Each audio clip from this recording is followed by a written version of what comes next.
আমাদের পার্শ্ববর্তী আরেক দুইটা রাষ্ট্র আপনারা জানেন,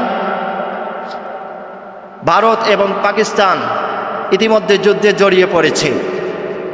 সেটাও আমাদের কাছে কোনো অবস্থায় কাম্য নয়।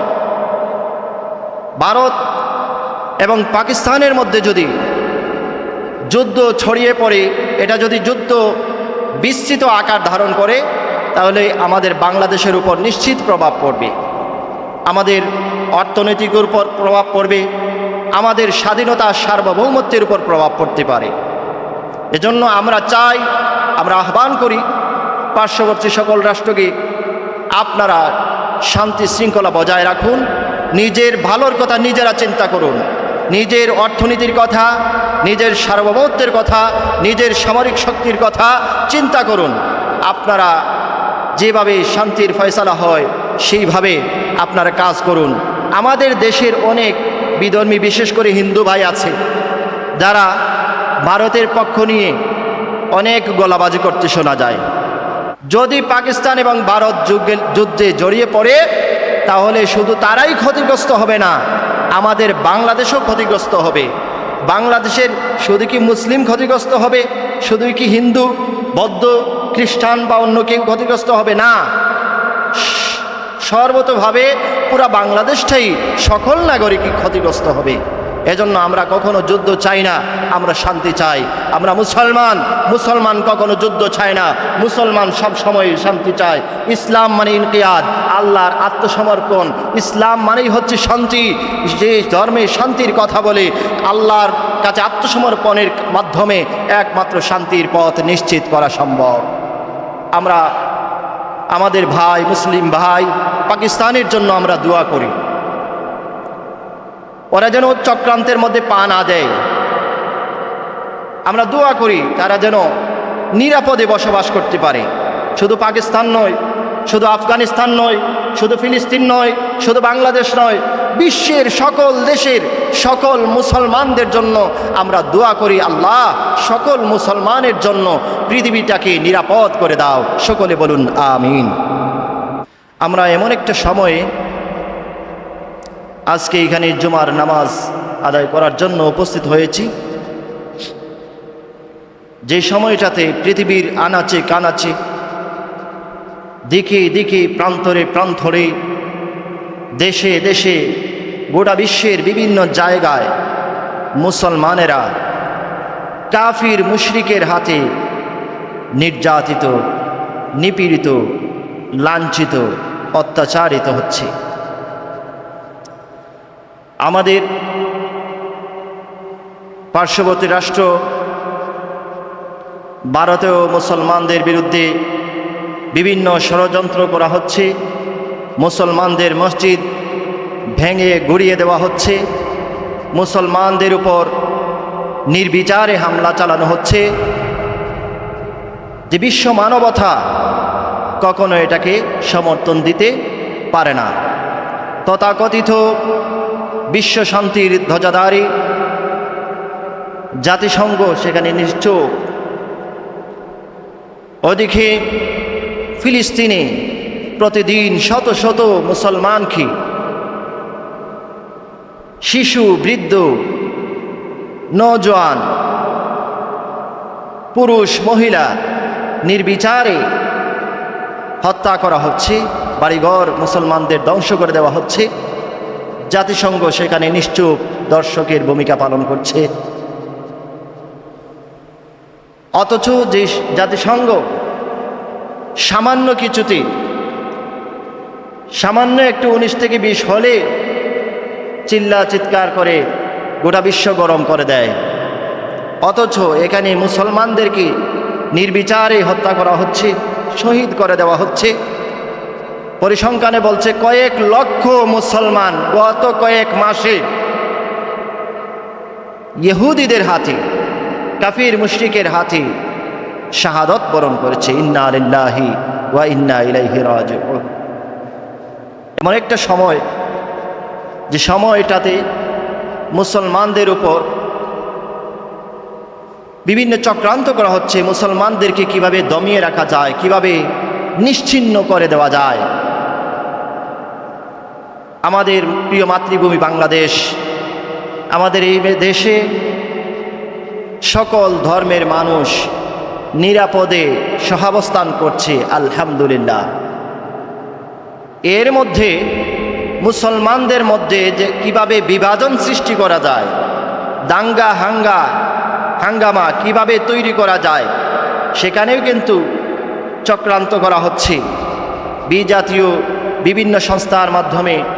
এখানে মুসলমানদের একটা সম্প্রদায়কে আরেকটা সম্প্রদায়ের প্রতি, একটা দলকে আরেক দলের প্রতি বিষবাষ্প ছড়িয়ে দেওয়া হচ্ছে, একজনে আরেকজনকে শত্রু হিসাবে চিহ্নিত করা হচ্ছে, যাতে মুসলমানদের ঐক্যের মধ্যে ফাটল ধরানো যায়, বিভেদ তৈরি করে মুসলমানদেরকে দুর্বল করে দেওয়া যায়।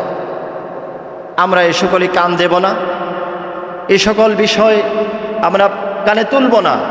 আমরা সকল মুসলমান ভাই ভাই, ইন্নাল মুসলিমুনা ইখওয়া, বাণীকার আল্লাহর, নিশ্চয়ই সকল মুসলমান পরস্পর ভাই ভাই। সুবহানাল্লাহ। সকল মানুষ এক আল্লাহর ইবাদত করে, সকল মুসলমান এক আল্লাহর ইবাদত করে, সকল মুসলমান এক কাবা ঘরে গিয়া হজ সম্পাদন করে। নাকি কাবা আমাদের দুইটা নাকি?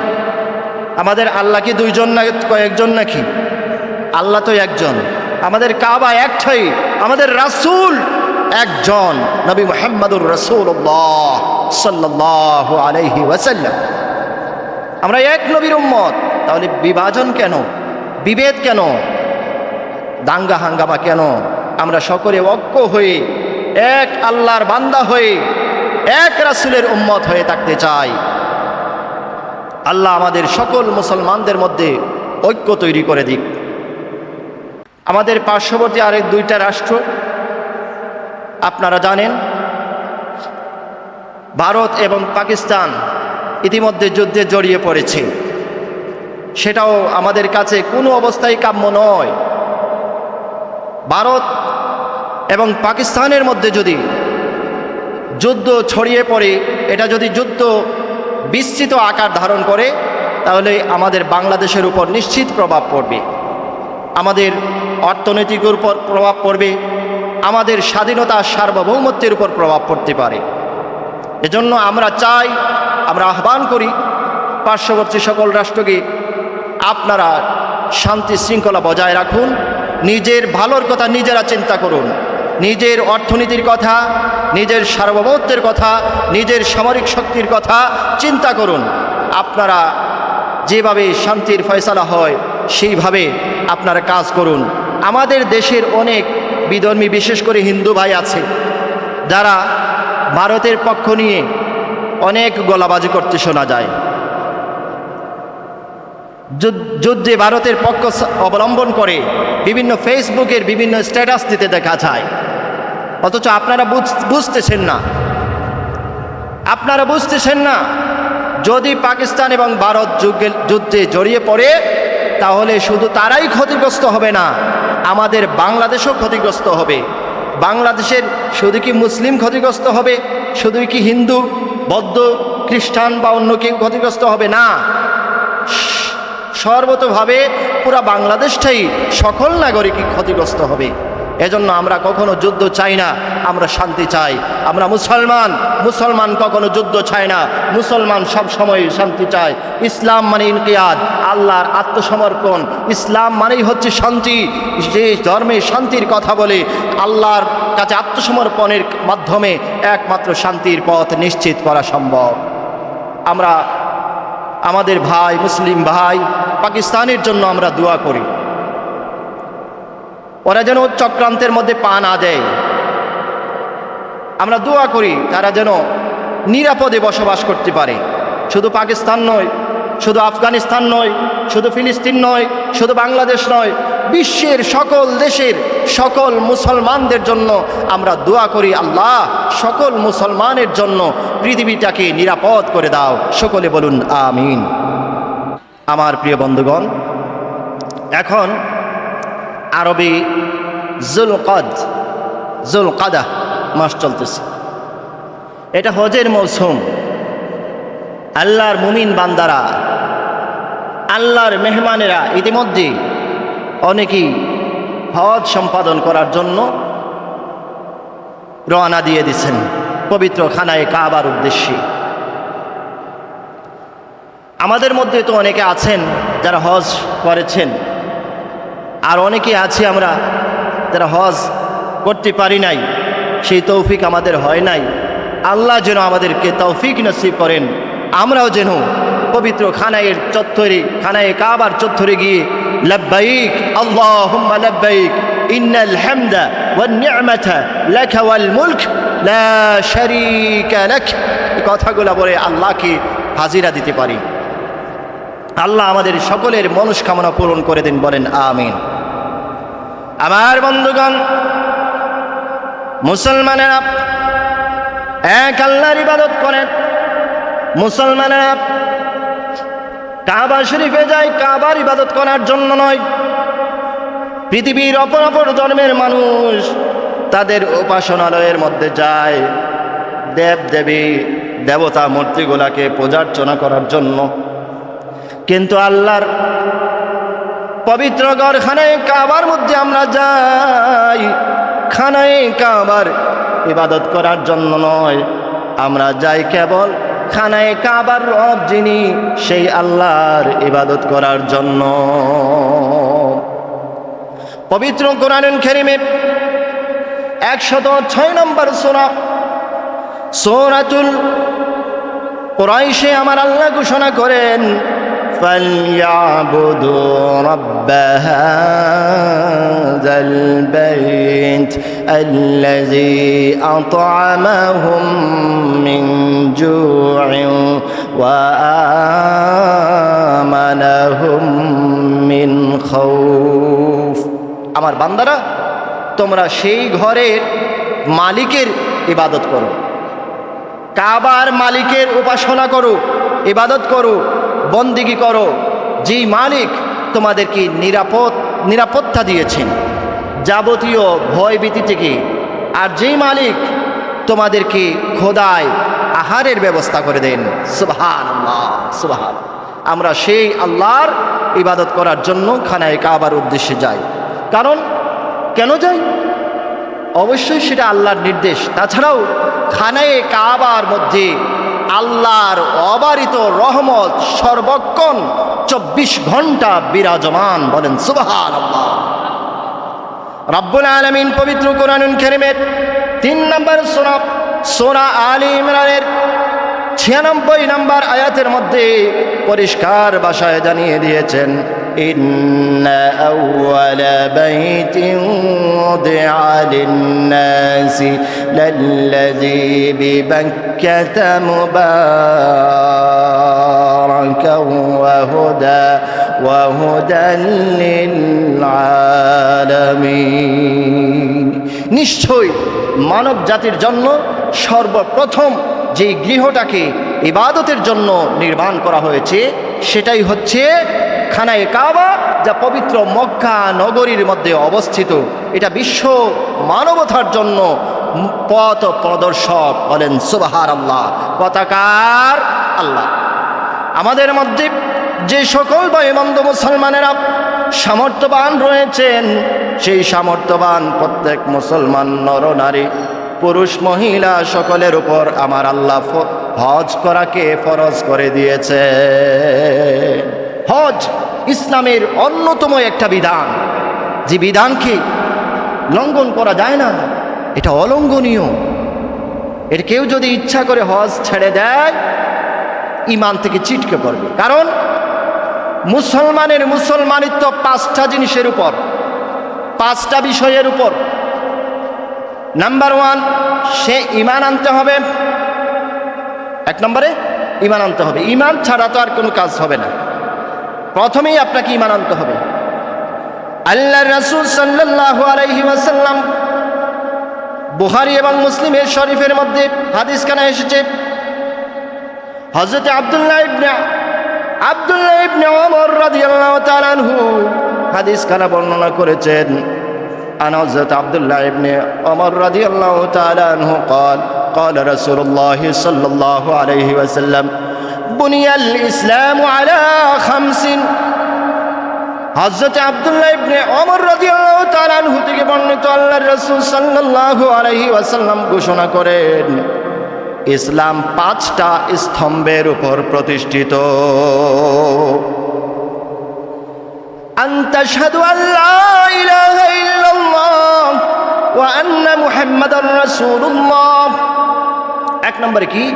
তুমি ঘোষণা করবে আল্লাহ ছাড়া কোনো মালিক নাই,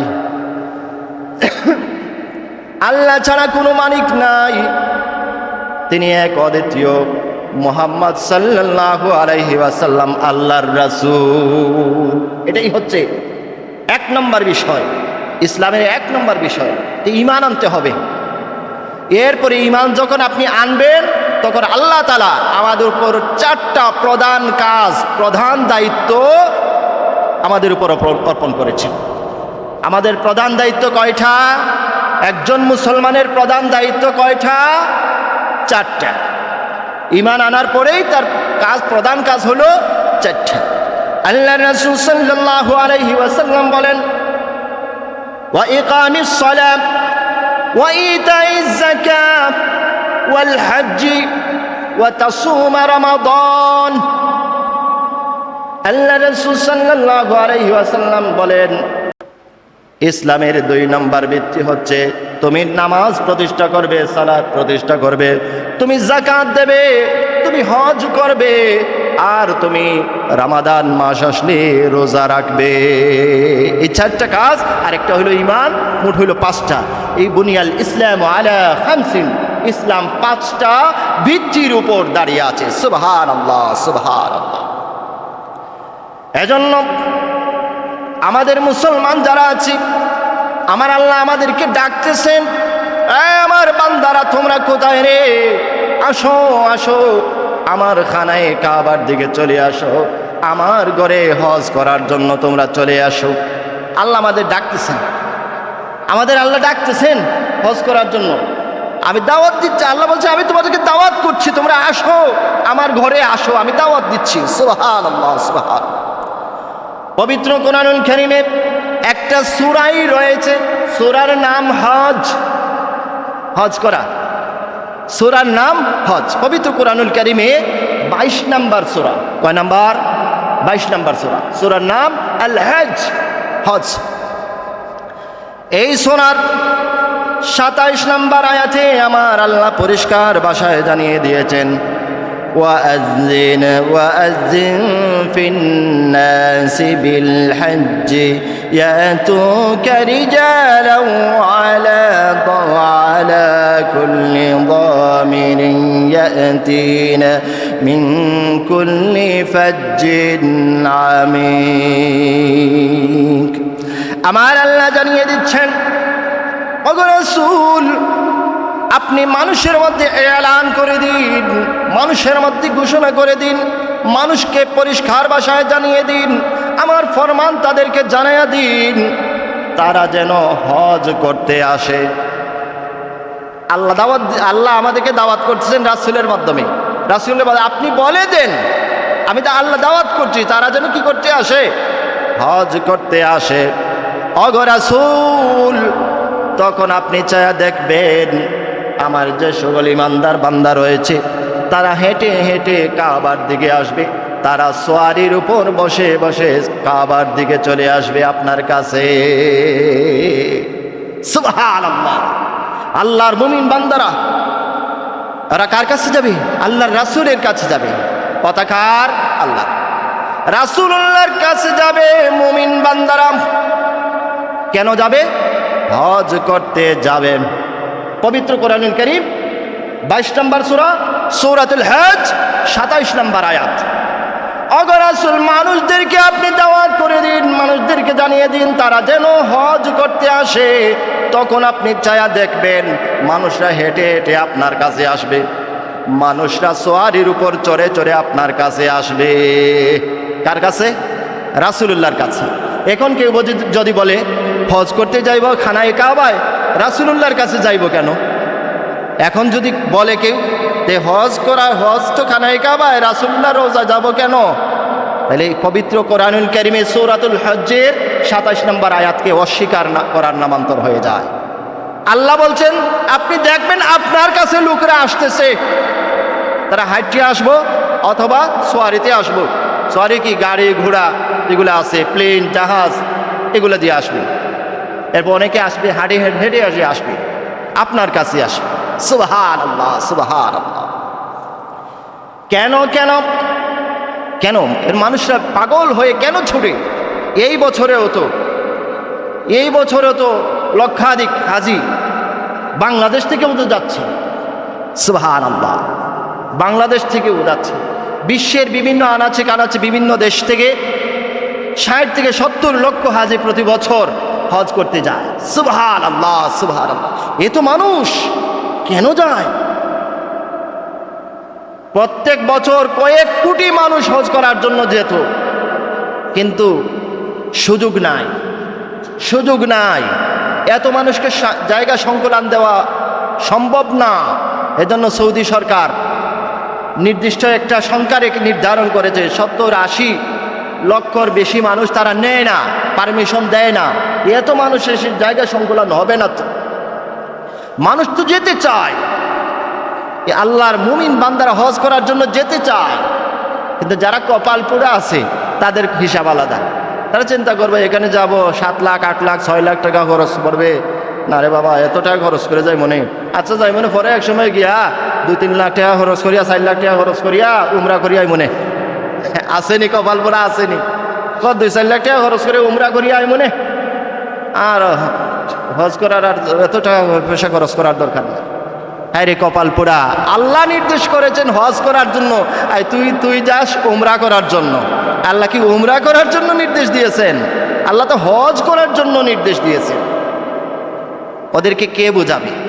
তা আল্লাহর মেহমানের প্রতি বছর 60-70-80 লক্ষ মানুষ আল্লাহর দাওয়াতের মেহমান হয়ে খানায় কাবার মধ্যে লাব্বাইক লাব্বাইক বলে চিৎকার করে বলেন সুবহানাল্লাহ। এই হজ করলে লাভ আছে না নাই?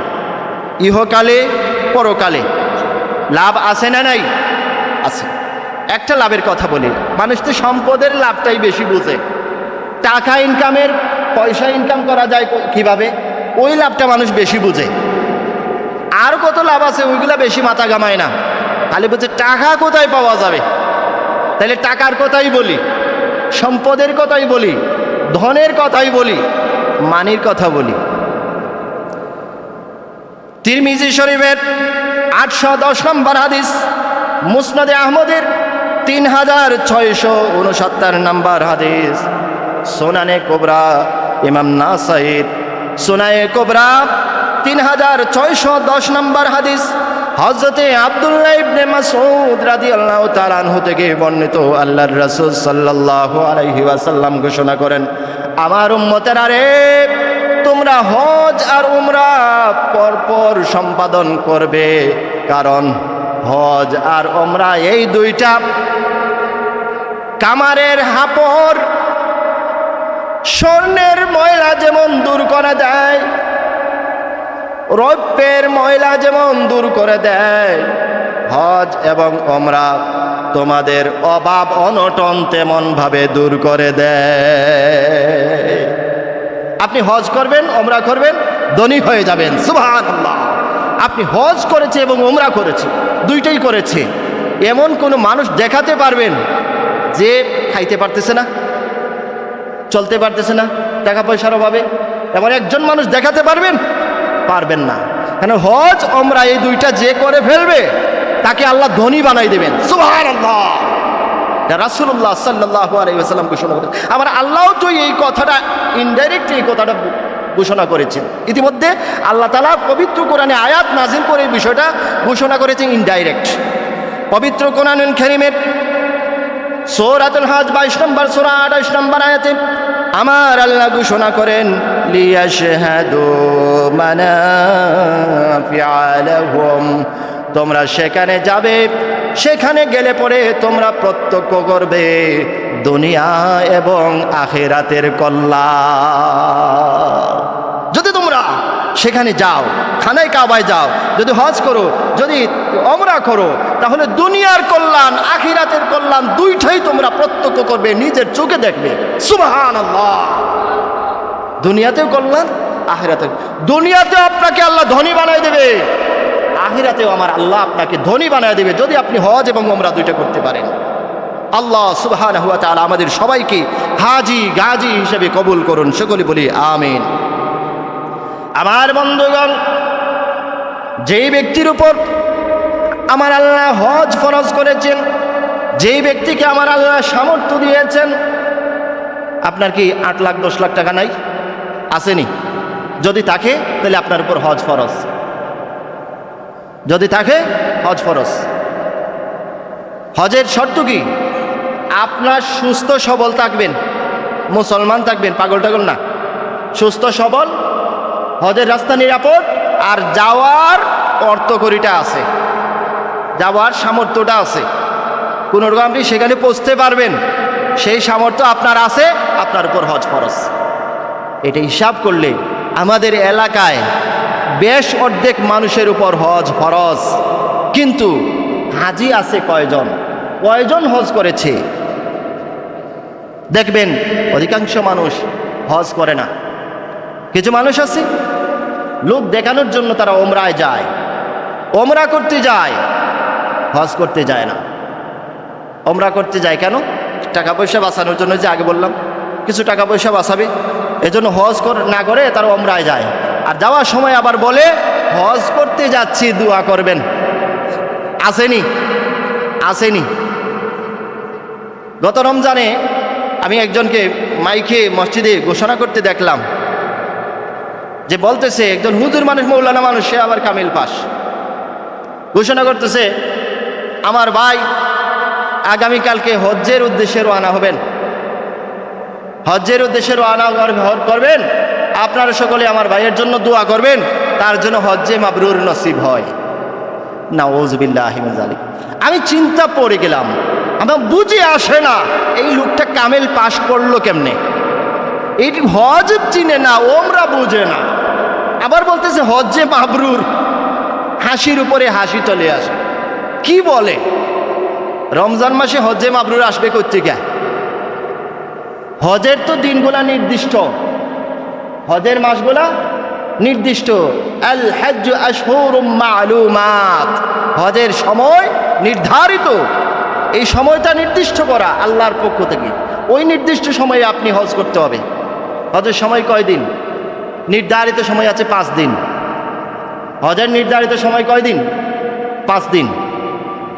8 জিলহজ, 9 জিলহজ, 10 জিলহজ, 11 জিলহজ, 12 জিলহজ, এই 5 দিনের ভিতরে আপনি হজ করতে হবে। বিশেষ করে 9 জিলহজ আরাফার ময়দানে অবস্থান করতেই হবে, নতবা আপনার হজ হবে না, হবে না, হবে না। এখন যারা ওমরা করতে যায় তারা কি আরাফার ময়দানে যায়? ওমরার রুকনে কি আরাফার ময়দান পড়ে? আচ্ছা, ওমরা করতে তো যারা অনেকে গেছেন, আপনারা কি আরাফার ময়দানে গেছেন, গিয়ে এখানে অবস্থান করেছেন জোহর থেকে নিয়ে মাগরিব পর্যন্ত? জোহরের নামাজ আসরের নামাজ একসাথে আদায় করেছেন? তো মিথ্যা কথা কেন বলেন যে হজ করতে যাচ্ছেন? আল্লাহর রাসূল সাল্লাল্লাহু আলাইহি ওয়াসাল্লাম পরিষ্কার ভাষায় জানিয়ে দিয়েছেন, আল হাজ্জু আরাফা, হজ হচ্ছে আরাফার ময়দানে অবস্থান করা, এটাই হচ্ছে হজ।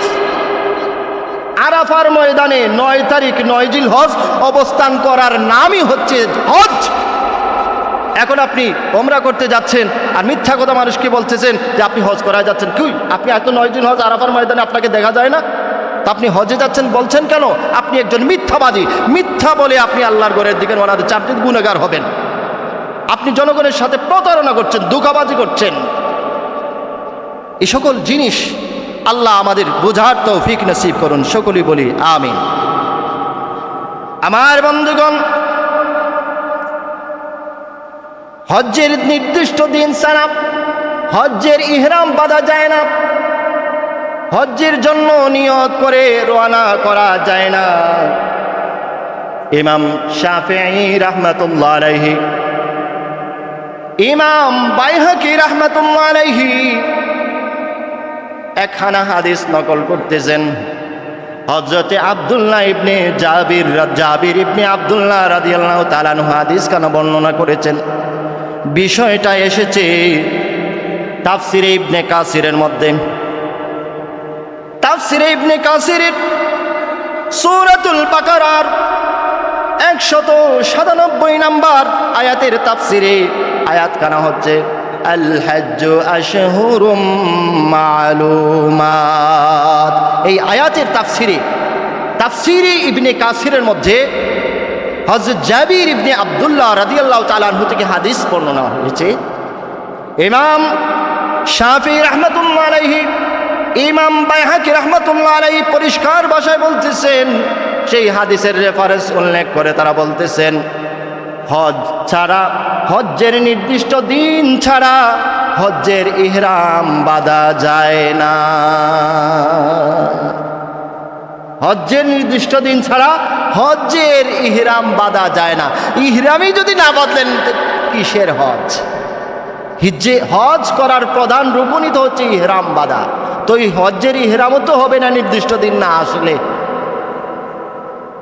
আমার বন্ধুগণ, আমি বলছি না সামর্থ্য থাকলে প্রত্যেকটা বছর হজ করতে হবে, বরং আমার আল্লাহ আমাদের উপর যারা সামর্থ্যবান রয়েছি আমরা, আমাদের উপর জীবনে একবার হজ করা ফরজ করে দিয়েছে।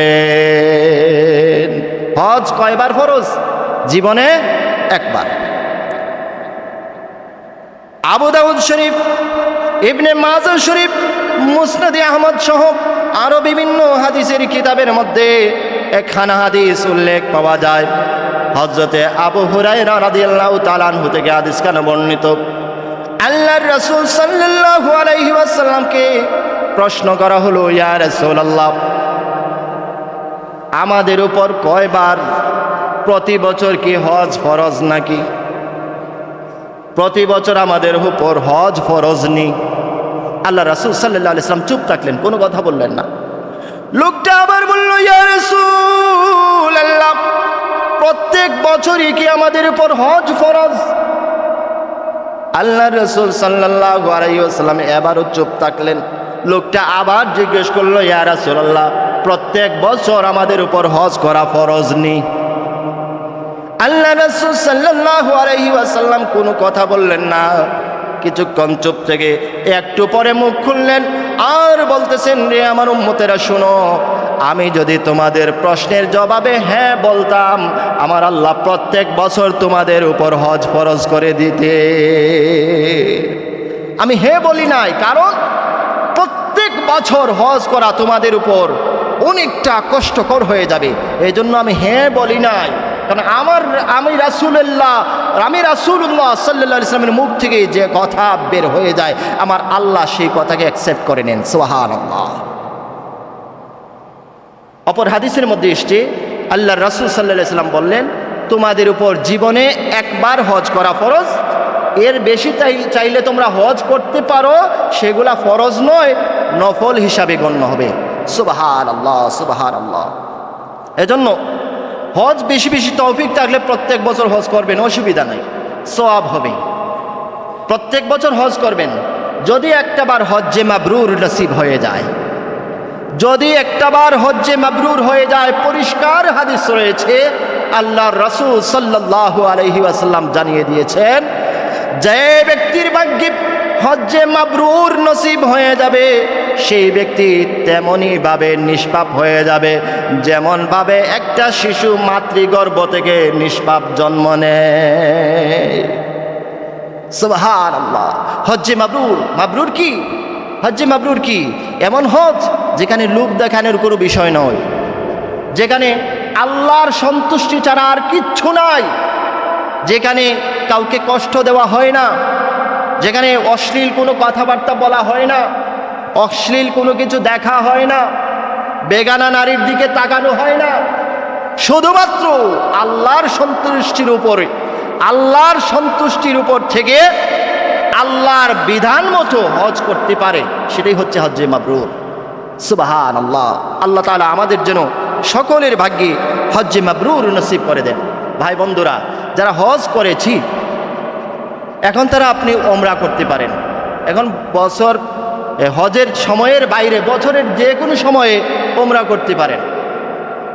আপনাকে আল্লাহ টাকা পয়সা দিয়েছেন, সম্পদ দিয়েছেন, বাড়িতে বসে থেকে কি করবেন? যান না, গিয়া খানায় কাবার চত্বরে একটু ওমরা করে আসেন, লাব্বাইক লাব্বাইক বলে আল্লাহকে হাজিরা দিয়ে আসেন।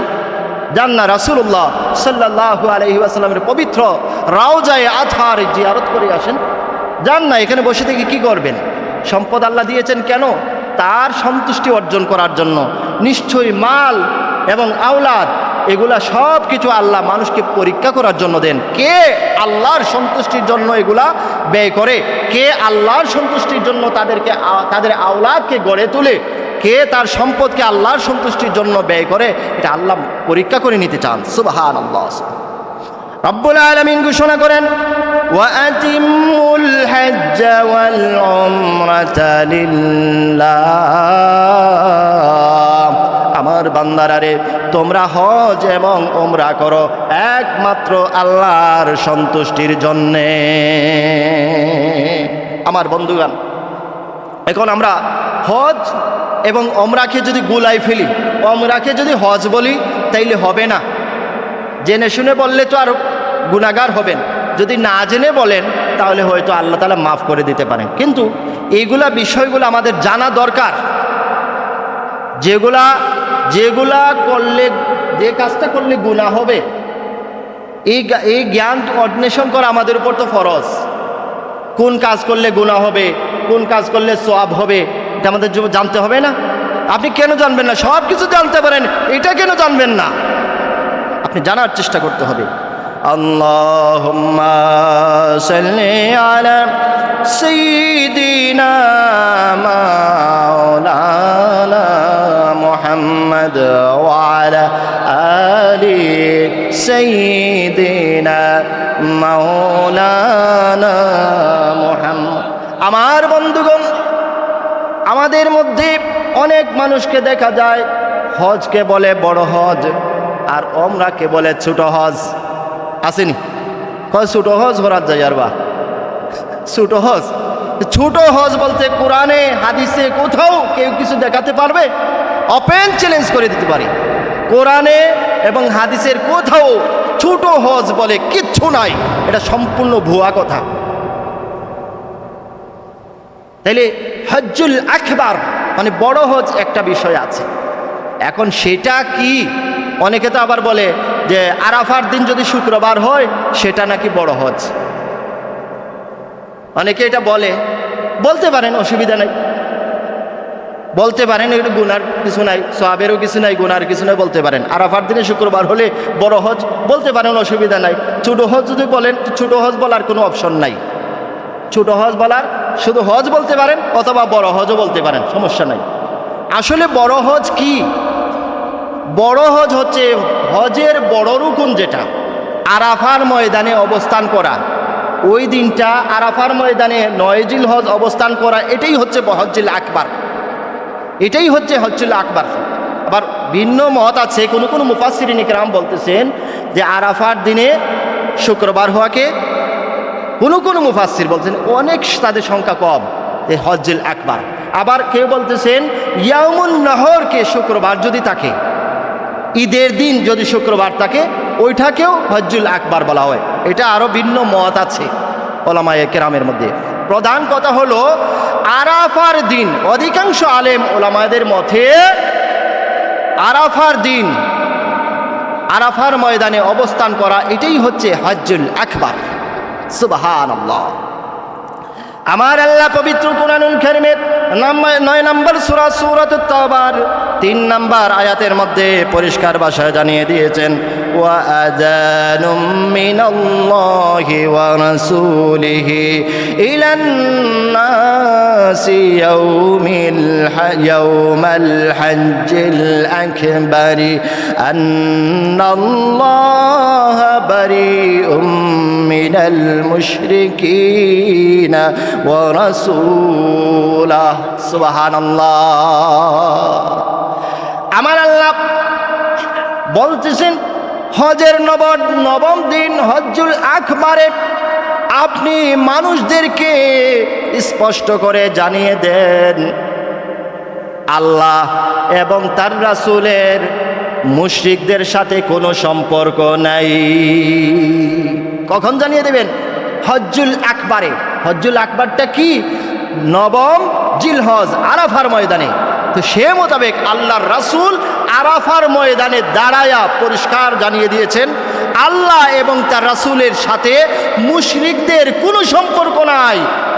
মুশরিকদের কোনো সম্পর্ক নাই, হিন্দুদের সাথে মুসলমানদের কোনো সম্পর্ক নাই।